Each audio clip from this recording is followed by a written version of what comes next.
ব্রাহ্মণবাড়িয়া ও ঝালকাঠির খামারগুলোতে প্রস্তুত কোরবানির পশু।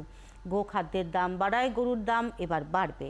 এর পাশাপাশি প্রতিবেশী দেশ থেকেই চোরাই পশু আসা বন্ধ না হলে লোকসান হবে বলছেন তারা। স্থানীয়ভাবে উৎপাদিত পশু দিয়েই জেলা দুটির কোরবানির চাহিদা মেটানো সম্ভব বলছেন প্রাণী সম্পদ কর্মকর্তা। জেলা পুলিশ কর্মকর্তারা জানান, অবৈধ পথে আসা গরু বিক্রি বন্ধে পদক্ষেপ নেওয়া হয়েছে। সহকর্মীদের তথ্য ও ছবি নিয়ে প্রতিবেদন। ব্রাহ্মণবাড়িয়ায় কোরবানির পশুর চাহিদা প্রায় 1,27,000। এই জেলার ছোট বড় প্রায় 14,500 খামারে প্রস্তুত আছে লক্ষাধিক গবাদি পশু।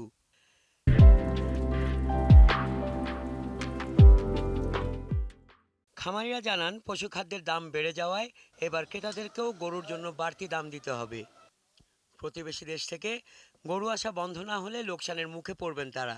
রোজার আগে পরে খাবারের দামটা বাড়ে, আর এই বছর আমরা গত কুরবানিতে যে দামটা পাইছি পুরা বছরই আমরা মনে করেন যে এই বাড়তি দামে গরুকে খাবার খাওয়ানো হইতেছে।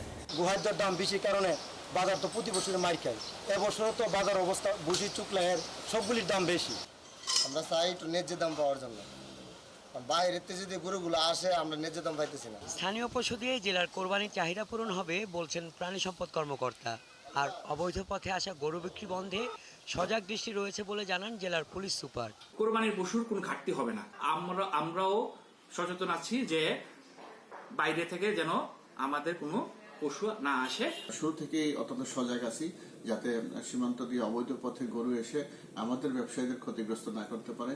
এদিকে ঝালকাঠির খামারগুলোতে প্রস্তুত নানা জাতের গরু।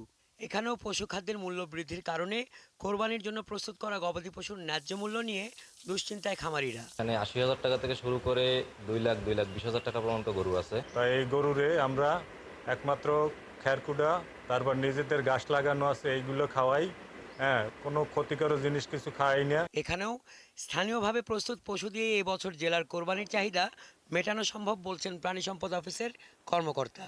ঝালকাঠিতে অবৈধ হরমোন বা স্টেরয়েড জাতীয় কোনো ওষুধ এখানে অ্যানিমেলকে খাওয়ানো হয় না, এবং আমরা সার্বক্ষণিক নজরদারি করতেছি।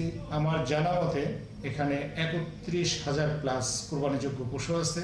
জেলা প্রাণী সম্পদ অধিদপ্তরের তথ্য মতে ঝালকাঠিতে এবছর 1,716টি খামারে কোরবানির জন্য প্রস্তুত করা হচ্ছে 31,019টি গবাদি পশু। হাসান আহমেদ, একাত্তর।